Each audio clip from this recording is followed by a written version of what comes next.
Episode 3 of Season 2 was a doozy. We visited a couple of places in New Vegas that we should be very familiar with. We got some wonderful foundational Brotherhood lore, and the episode danced around a contradiction with the games that surfaced in Season 1. Let's tackle the episode scene by scene, and I'll go over everything that I noticed. The episode opens to Thaddius. It's good to see him again, especially since Johnny Pemberton, the actor who plays Thaddius, told the world that he wasn't involved in Season 2. We find him in a partially mutated state. His face is broken out in boils and blisters. It's beginning to scar up and he's losing hair. He's overseeing a bunch of children, human and ghoul children, whom he employs to take bottle caps off of bottles of Sunset Sarsaparilla. It's a bottle cap mining operation, essentially, because caps are the currency of the wasteland. He found a Sunset Sarsaparilla bottling plant with thousands of bottles already capped, and he's now employing all of these orphans to uncap them. He and the children feel safe here because it has a very well-defended perimeter. We'll find out what that means a bit later. He's working these kids hard. They're already in the middle of a 12-hour shift.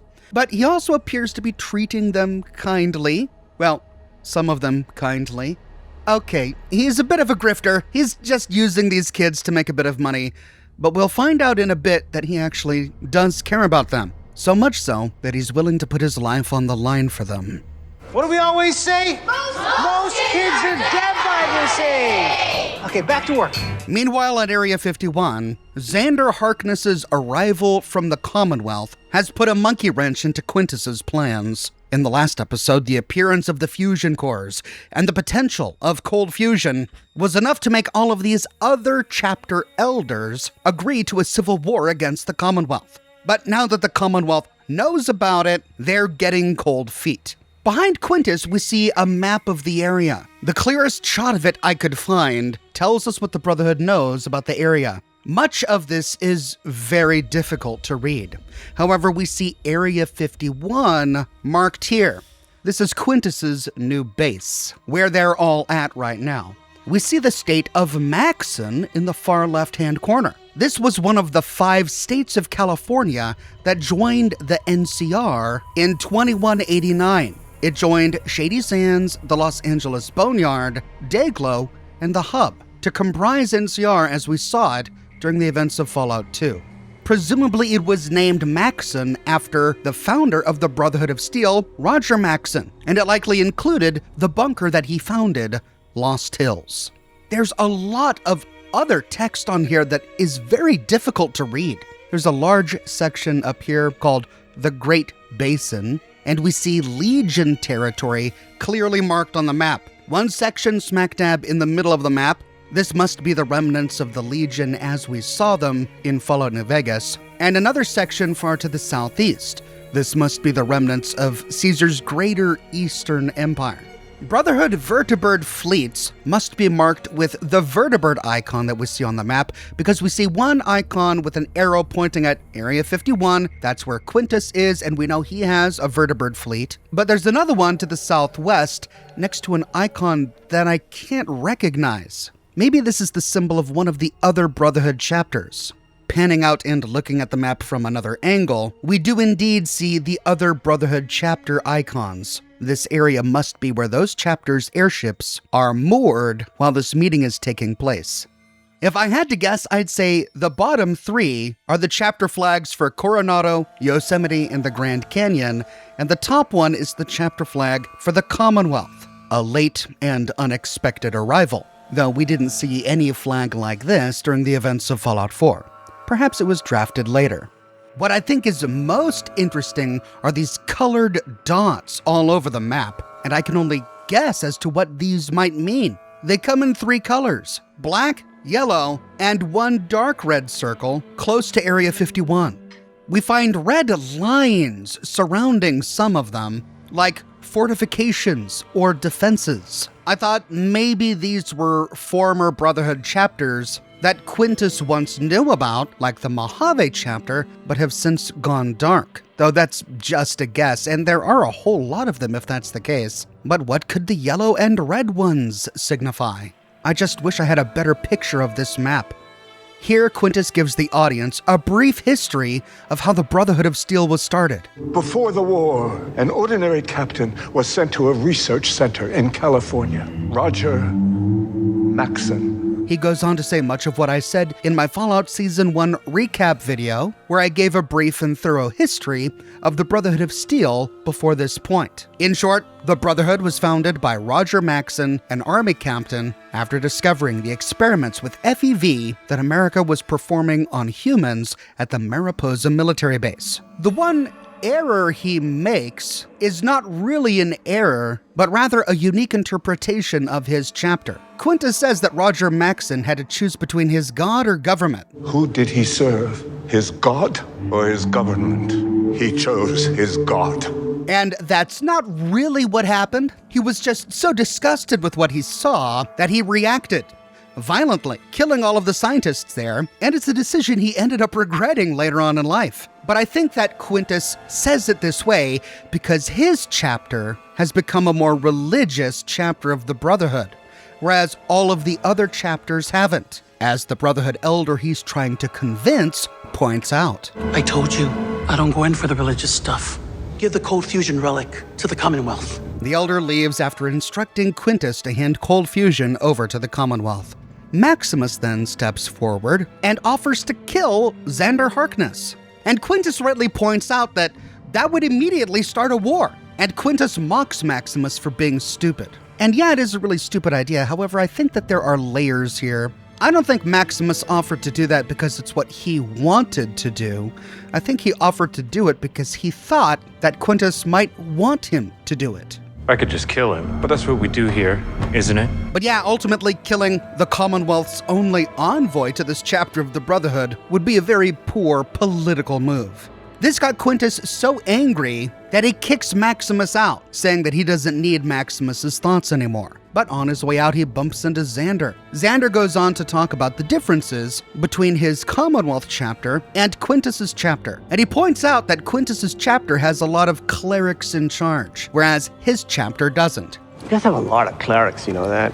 I mean, we have clerics back at the Commonwealth. They're just not, like, in charge, you know? And this is true. The leaders of Lion's chapter have always been paladins. Each Brotherhood chapter can be broken down into two orders of jobs: knights and paladins who wage battles and win wars, and scribes, or as the show likes to call them, clerics, who record history and safeguard technology. We learn from Fallout New Vegas that it's unusual for a scribe to become an elder for the Brotherhood, and oftentimes in the past when scribes have become elders, as was the case with Elder Elijah, it's been a problem. Elijah was a strange one.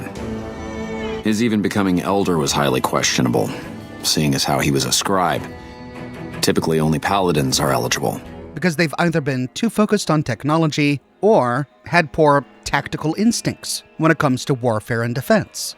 Now Xander is really trying to charm Maximus here. He immediately tries to make Maximus feel like he and Maximus are on the same side. They're cut from the same cloth. They really want the same things. He mentions that this isn't the first time that the Brotherhood has almost had a civil war. You know, this isn't the first time that the Brotherhood has been on the verge of civil war. He's referring to the outcasts from Fallout 3. After Elder Lyons arrived at the capital Wasteland, he started helping people in the Wasteland instead of focusing exclusively on collecting technology. This is why the elders on the West Coast cut him off, and there were many soldiers in his chapter who believed that he was wrong. I used to like serving with them. I really did. But you know, the technology has to come first. Elder Lyons was nice and all, but we don't rescue technology by being nice. We were dispatched with a specific mission. Lyons directly refused orders, and so the West Coast cut us off. We live and die by our dedication to the Brotherhood. To go against orders, it's not something that's done. They exiled themselves and formed a new organization called the Brotherhood Outcasts. And whenever they stumbled upon their former brothers in the Wasteland, they would open fire on each other. However, after Elder Lyons died, his ultimate successor, Arthur Maxon, brought the Commonwealth chapter back to its earlier roots. He started focusing more on technology, and this caused the outcasts to want to rejoin the Brotherhood. Xander invites Maximus to go on a vertibird ride. He's got a spare suit of power armor that he allows Maximus to use, and Maximus notices that it has motion assist servos. Motion assist servos. Nice. Which is straight out of Fallout 4 and Fallout 76. Xander is being really chummy with Maximus. He's doing everything he can to be Maximus's best bud. Someone a little bit more intelligent than Maximus might be able to see right through it, and even be offended that Xander would think that this would work. But on Maximus, it really does work. Maximus is charmed. And when his guard is down, Xander lets him know exactly what he wants. He needs the cold fusion artifact, otherwise there will be a war, and they'll be on opposite sides of the battlefield. He needs Maximus to find a way to bring him cold fusion. And we can see that Maximus is tempted. He doesn't really quite know how to respond, but his sympathy is lying with Xander. But Xander tells us something interesting about the Commonwealth. He says that without cold fusion, the Brotherhood risks losing the Commonwealth. We are really up against it back home. Without that relic you found, we risk losing the Commonwealth. And if the Commonwealth falls, civilization won't last much longer. Which is a bit weird, because for the Brotherhood to exist at this point in time, presumes that the Brotherhood's only enemy, the Institute, has been destroyed. So, if the Institute is gone, what would the Commonwealth fall to? Unless maybe the Enclave has appeared again in the Commonwealth after the events of Fallout 4. That little line of dialogue just opened up a whole can of possibilities for the future of Boston. But then he picks up a power signal from his vertibird. He found some robots, and he wants to land to destroy them.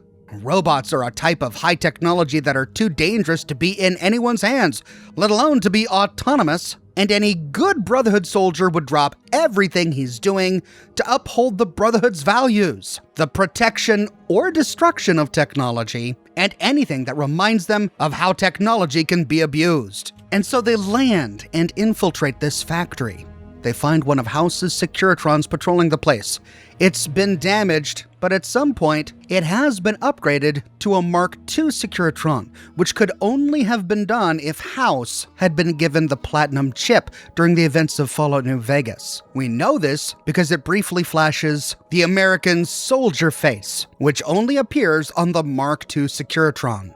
Xander pulls out a super sledge and starts hacking away at the Securitron. Maximus joins in with his assault rifle until ultimately punching through the Securitron's screen and pulling out its fusion core. Everything's going perfectly. They flew together. They battled together. They're forming a strong bond. But as they explore further into the factory, they discover people. Not just people, children. Not just human children, but also ghoul children. Oh no. This was the Sunset Sarsaparilla bottling factory. They just destroyed the factory's only protection, the robot that was keeping these kids and Thaddius safe. Xander lures all the children out from hiding by promising that he won't hurt them. But then he asks them to separate, humans on one side, and then he asks all the ghoul children to stand directly in front of him. Maximus immediately knows what Xander is about to do. Xander, please stop. And he does everything he can to try and stop it. The reason Xander is responding this way is due to the Brotherhood's beliefs. Most Brotherhood chapters shoot ghouls on sight. They don't distinguish between feral and non-feral ghouls. Now, there have been some chapters, particularly in the Midwest, during the events of Fallout Tactics, that were more lenient towards ghouls. But most Brotherhood chapters shoot ghouls on sight because the existence of ghouls is evidence of the misuse of technology. The only reason ghouls exist is because of the high levels of radiation due to the atomic bombs that dropped during the Great War of 2077. And because of that misuse of technology, Ghouls as aberrations need to be annihilated. It's a deeply held part of their belief structure, particularly in the Commonwealth. This is why many years ago I published a video about why the Commonwealth chapter of the Brotherhood of Steel is evil. And compared to Quintus's chapter, they're the rational ones. But then Thaddius crawls out. He leaps between Xander and the children. As much as a grifter as he is, he was willing to die to try and save these kids. Maximus immediately recognizes Thaddius. He pleads with Xander. They're just kids. You know, they're just kids. They're not kids. They're abominations. And so are you. But Maximus recognizes that they are kids. But they are kids. And he begs Xander to stop, but Xander won't. And so Maximus responds by crushing Xander's skull with a super sledge. Maximus reveals himself to Thaddius, and Maximus, full of dread, worries that he just started a war. I think I just started a war. He just killed the one man Quintus told him not to kill. On one hand, I'm so sad that Xander is dead. He was so charismatic and he was such a cool character, and I wanted to see more of the Commonwealth. But his behavior here is spot on. The way he was acting is what the Commonwealth Brotherhood is all about. And I'm so glad they didn't pretend otherwise. They could have made the Commonwealth chapter into a reimagined magnanimous chapter like Lion's chapter, which it never was ever since Arthur Maxon became its elder. Even though I'm sad Xander made this choice and forced Maximus to kill him, I'm glad they weren't too scared to have it play out like this. We then get a flashback to Cooper Howard before the bombs dropped. He's in his house watching his wife pack a Vault-Tec stash box with some of their daughter's favorite toys. Incidentally, she has a Giddy-Up Buttercup here, but this Giddy-Up Buttercup is way too small. The Giddy-Up Buttercups from the games were supposed to be large enough for children to be able to ride. So maybe this is just a model of a Giddy-Up Buttercup. At any rate, Barb is in tears, and I think Walton Goggins' performance here is really well done. Because any husband who loves his wife is going to see his wife in tears and then rush in and say, "Hey, what's wrong?" Show some concern. But he doesn't do any of that. Instead, he sort of observes her from a distance in the shadows. He knows she's crying, but he isn't moved. I think it's because at this moment, he doesn't love his wife anymore. Now, maybe he began to love her again before the bombs dropped or something, but we have to remember that this moment happens shortly after he heard her talking about destroying America with nuclear bombs. And so he steels himself before putting on a performance of sympathy. You okay? Frances Turner, who plays Barb Howard, also does an amazing job here. Based on her performance, I have a feeling we're going to learn something really important about her motives, if not in this season, then certainly in upcoming seasons, that might help explain how she got to the point where she's advocating worldwide nuclear destruction. He leaves home and goes to a veterans meeting with his co-worker and war buddy, Charlie Whiteknife. He and Charlie talk briefly about Ms. Williams, and Cooper tells Charlie that Ms. Williams wants him to kill Robert House. We learn here that Cooper doesn't want to do it. There's got to be another way, he says. Charlie says that half the guys in this room have killed people, maybe not the right people. And then he reminds Cooper that Robert House is just one person. And that's going to be the prevailing theme of the flashback sequence this episode. During the award ceremony, Cooper goes to the bathroom, and guess who's waiting for him in there? None other than House. I suppose it should be no surprise that the man who knows everything would know that Ms. Williams asked Cooper to kill him. Of course, Cooper doesn't realize this is House, because he doesn't look like the House that he's seen on TV. House accuses Charlie of being a commie, then he insinuates that Cooper might be a commie as well. But everyone in America knows Cooper Howard as the face of Vault-Tec, the cowboy on the silver screen, a red-blooded American patriot. And yet Robert House seems to know that Cooper is starting to have his doubts. House says something here that I don't think Cooper quite understood. He says, "You back someone into a corner, they're liable to do anything. You back billions of people into a corner, all at the same time, Everyone will try to solve the same problem at the same time with a multitude of different solutions. He's referring to the apocalypse, the billions of people backed into a corner, or the billions of people on Earth who are about to be annihilated due to nuclear war. And everyone's going to try and come up with their own solution. His solution is to build a missile defense system to protect Vegas. Does he know that Ms. Williams' solution is to have Cooper Howard kill House? Because she's afraid that missile defense system is a missile attack system? The man who knows everything might know that. Cooper responds with a sassy comeback, giving us glimpses of the ghoul he would one day be, and House says, Till next time, Mr. Howard. Back out in the hall, Charlie Whiteknife is giving a speech after being honored with an award. He's telling a story about how he once saved Cooper Howard's life in Anchorage.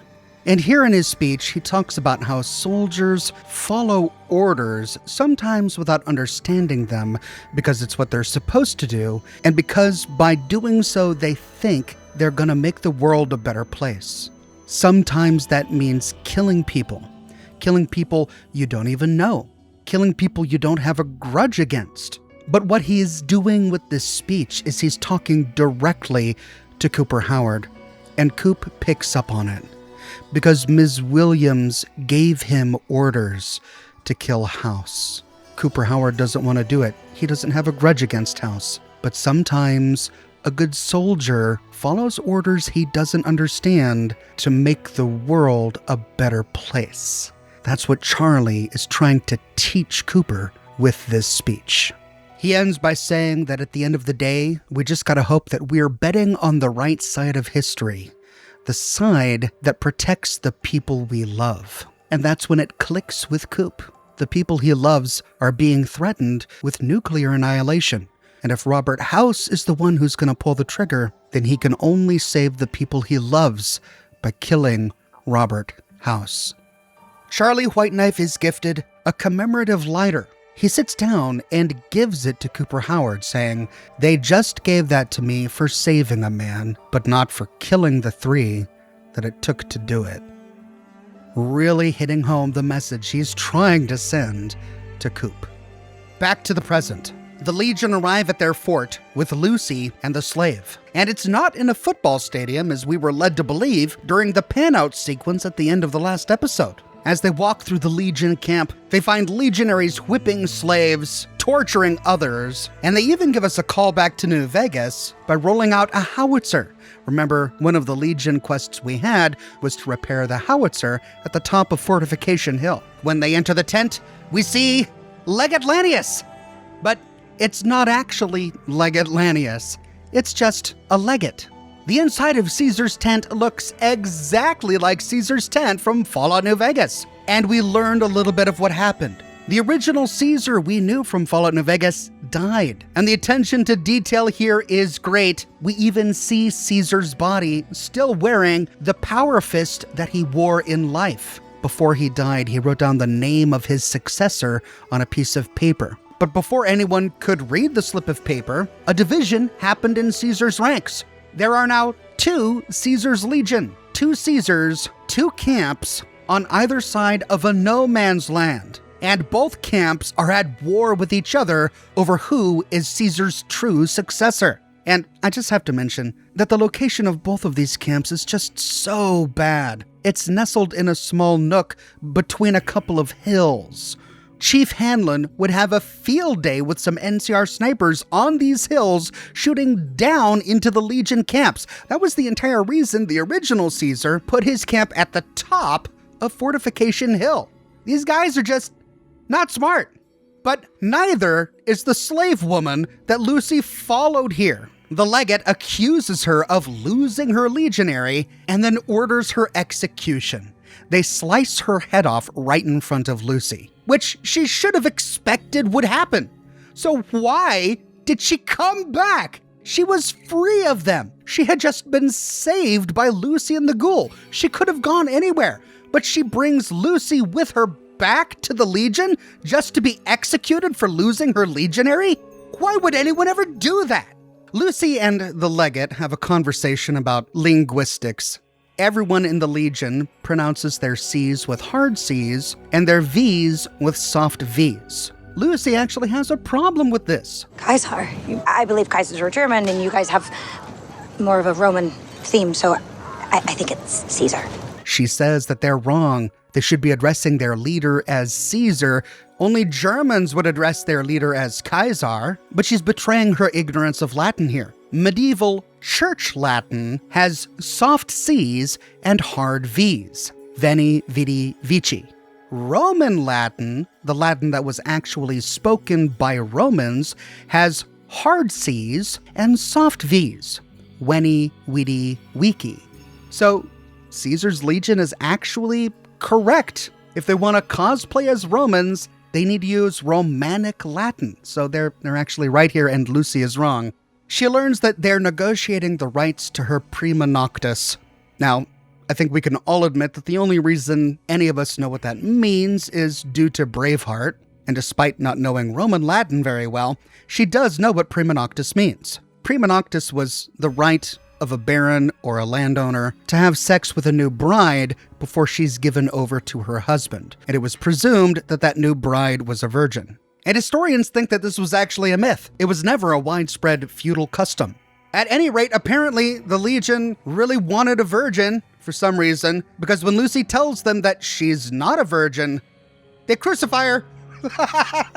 Yep, they just put her on a cross. Meanwhile, the ghoul saves himself from the hospital where he was stung by a rat scorpion in the last episode. Because of course he does, he's incredibly resourceful. Apparently the rat scorpion broke off the tip of his stinger and it was lodged in his leg, or something was lodged in his leg. Maybe it was a pus-filled sac or something that developed after he was stung. I don't rightly know what it is, but he cut open his pants and dug it out with a knife. And afterwards, he began to find some relief, and eventually he healed on up. But throughout this entire scene, he's talking with CX-404, or Dogmeat, the only part of the former Cooper Howard who has really returned to the ghoul is the part that truly, deeply loves dogs. And we see how much this dog means to the ghoul in this scene, more than any other scene so far in the entire show. It's just been a while since I had someone worth talking to. As he's digging around in his leg, he's talking to Dogmeat about the ship of Thaddius. The idea that if you replace every board in a boat with a new piece of wood, is it still the same ship? Or is it a different ship? Of course, he's contrasting this with himself. He's lost parts of his body. Every cell in his body has mutated. Every part of him has changed over these last 200 years. Can you really call him the same person? Or is he someone else entirely? The really interesting thing about this is that he says Dogmeat already knows all of this. Well, a boat's not a boat. You know what I mean? Of course you do. I don't know what I'm telling you all this for. I know you already know all this. Which, is just something you kind of say when you're talking to a dog. But on the other hand, it's Dogmeat. But it's not Dogmeat. But then that Dogmeat wasn't Dogmeat either. Nor was that Dogmeat any of the other Dogmeats from any of the other Fallout games. Maybe that's why Dogmeat already knows about the ship of Thaddius. She might not be made up of the same parts of all of the previous Dogmeats, but she's still Dogmeat. The ghoul tracks down Lucy to Caesar's Legion. He decides to rescue her, but he makes sure Dogmeat knows that it's not because he actually cares about Lucy, it's because he needs her. Don't look at me like that. I don't like her either, but we gonna meet her down the line. But he can't do it alone, he needs help. And so, he tries to find the NCR, and he goes to the one place where they should be. None other than Camp Golf. Camp Golf was a huge NCR headquarters during Fallout New Vegas. It's where we find Chief Hanlon, the guy who led the NCR Rangers to victory against the Legion during the first battle for Hoover Dam. But here, the ghoul finds it completely abandoned, and it looks like the NCR has left in a hurry. The tents are all empty, but their flags are still waving, satellite dishes are still erected, provisions are still littered around. He goes into Camp Golf, and they even recreated this room. We can tell which room of Camp Golf he walks into, because it looks just like it does in Fallout New Vegas. Here he meets Victor, and apparently he knows Victor. They recognize each other. Howdy, partner. Is that you, Victor? Victor's the Securitron that House sent to dig up the courier in the prologue before the events of Fallout New Vegas. As the player, we meet Victor several times during the primary plot. Sadly, Victor appears to be glitched, so he can't tell us what happened, which is convenient, but frustrating. But I think we can deduce a little bit about why Victor is here, because Camp Golf used to be a House resort. Even during the events of Fallout New Vegas, we see House's name above this building. This was Robert House's private retreat before the bombs dropped. It was then occupied by the NCR during the events of Fallout New Vegas, but now, with the NCR gone, why is Victor, House's personal Securitron, here at Camp Golf? Perhaps they'll tell us in an upcoming episode. Now they start to chatting about House, and we learn from Victor that House was trying to get his hands on cold fusion before the bombs dropped. But he needed that cold fusion doodad from before the war. Didn't you have something to do with all that? No mention of the platinum chip. We get the impression from Victor that House failed to get his hands on cold fusion. Of course, we know that due to the events of Season 1, and Coop's expression here, as if Victor is accusing him of something that he's a little bit ashamed of, I think is rather telling. But from Victor, he finds out the location of a surviving NCR outpost. Cooper makes his way there, and in a wide shot, we see the town of Prim off in the distance. There's the Bison Steve. The NCR are cautious when he arrives. They attack him until somebody recognizes him. Stop! Don't hurt him! This ghoul and the NCR go way back. They start to talking about the fall of Shady Sands. She says that when Shady Sands fell, they had a battalion out east. And the ghoul responds by saying, Shady Sands. You do know that was over 20 years ago, right? Over 20 years ago. The last season took place in the year 2296. Assuming 1 year has passed between then and now, it's 2297. Exactly 20 years ago is 2277, the date that was on the chalkboard in Vault 4. Ever since Season 1, there has been a bit of a controversy about the date when Shady Sands fell. The chalkboard gives us the impression that it fell in 2277, which is a problem because the events of Fallout New Vegas don't take place until the year 2281, 4 years later. And the reason it's a problem is because everyone we meet in Fallout New Vegas thinks that Shady Sands still exists. I keep myself busy with paperwork and reports that get sent back to the NCR. Something the politicians back in Shady Sands came up with. Politicians back in Shady Sands are completely detached from the people actually living here. Get on now. I'll make sure this gets west and let the wheels of law start turning in the courts. Because of this, fans have tried to say that the show isn't really saying that Shady Sands was destroyed in 2277. Despite the chalkboard in Vault 4 saying 2277, despite the library books in Shady Sands never being checked out beyond the date 2277, many fans have conjectured that the 2277 on the chalkboard was just a suggestion. It's when Shady Sands began to fall, not when it actually fell. It actually fell somewhere around 2283. But 2283 was 14 years ago, not over 20. Even if Season 2 takes place in 2296, that's 13 years ago, not over 20. So either the survivors of Shady Sands who now live in Vault 4, the library books in the destroyed library of Shady Sands, and the ghoul are all wrong, or Shady Sands really was destroyed in 2277. That's what the show is trying to tell us, which makes this a continuity error. Anyway, the NCR wants the ghoul to help them reestablish connections with an NCR battalion that's out east, a battalion they haven't heard from in over 10 years. The ghoul is really frustrated because he came here to try and find help to go save Lucy from the Legion, but clearly the NCR is in no state to help him. Out of kindness, the NCR gives him some of the drug that helps him from going feral. And while doing so, they remind the ghoul what the NCR stands for: democracy, freedom, and equal rights for all people, including ghouls. Stuff we fight for: clean water, schools, rights for folks like you. Story has it you used to believe in those things too. He gives no promises that he'll help, and he walks off to save Lucy by himself. I noticed a bit of a goof here. He pulled the drugs out of this tin, but he accidentally dropped one. He walked off without picking it up, and we see it clearly on the ground. No way he would have left one behind. Whoops. And we get one more shot of the Bison, Steve, and Prim. Gosh, I wish we could get closer. Well, I suppose we should be satisfied that we got to explore it at the end of episode 1. Back at Caesar's Legion, Lucy is delirious. We don't know how many days and nights she has hung on this cross without food or water. The ghoul just waltzes into camp and approaches Caesar and the legate, and he greets them with a soft Roman V. Away.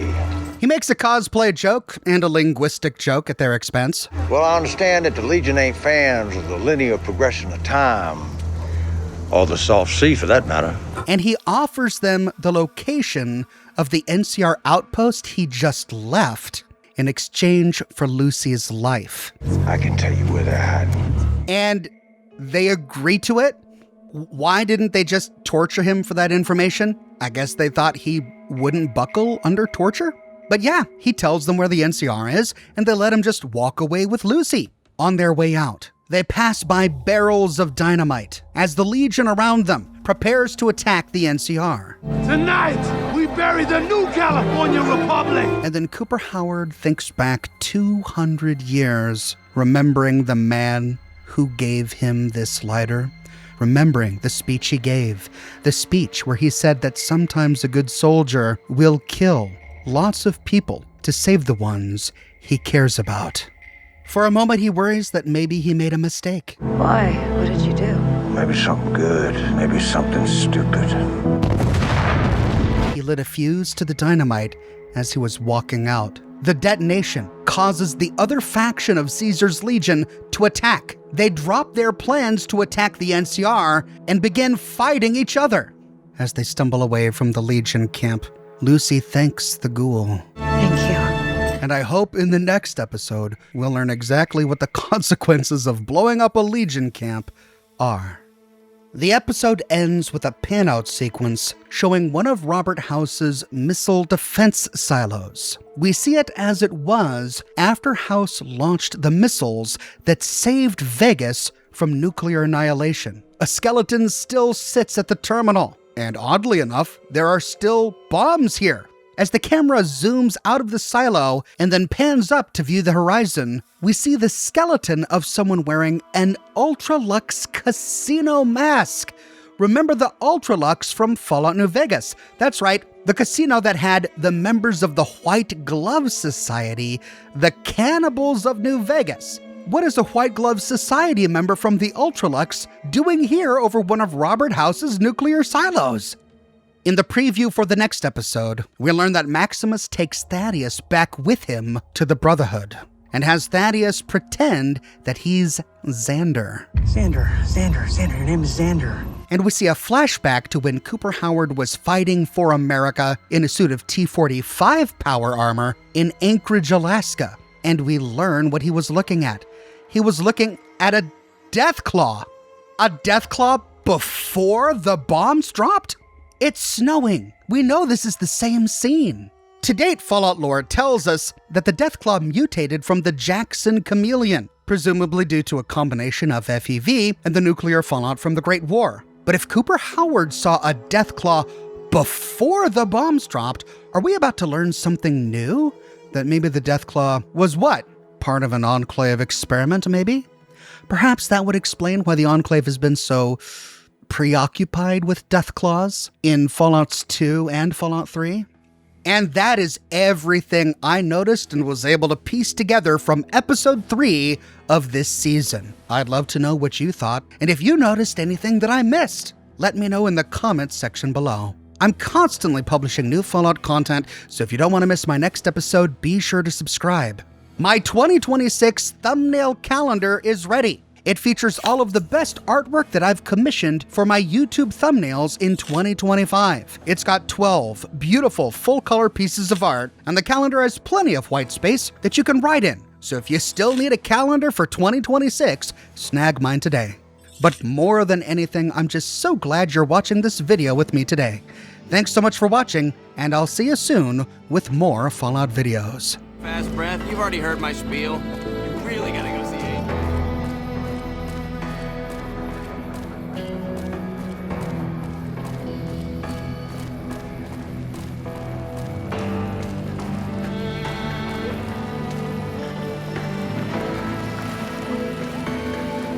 Beats being on patrol.